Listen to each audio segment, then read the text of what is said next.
İkinci Qarabağ müharibəsi ərəfəsində daha da azğınlaşmışdır. Bizə qarşı yeni ərazi iddiaları ilə çıxış etməyə başlamışdır. Onlar bizi yeni müharibə ilə hədələyirlər. Hətta deyirlər ki, onlar yeni torpaqlar uğrunda yeni müharibə aparacaqlar və Azərbaycanı tam işğal edəcəklər. Deyirlər ki, onların tankları Bakı küçələrində olacaq.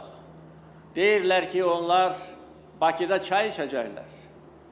Əslində, onların bu arzuları həyata keçdi. Onları biz gerçəkləşdirdik. Onların tankları bugün Hərbi Qənimət Parkında nümayiş etdirilir.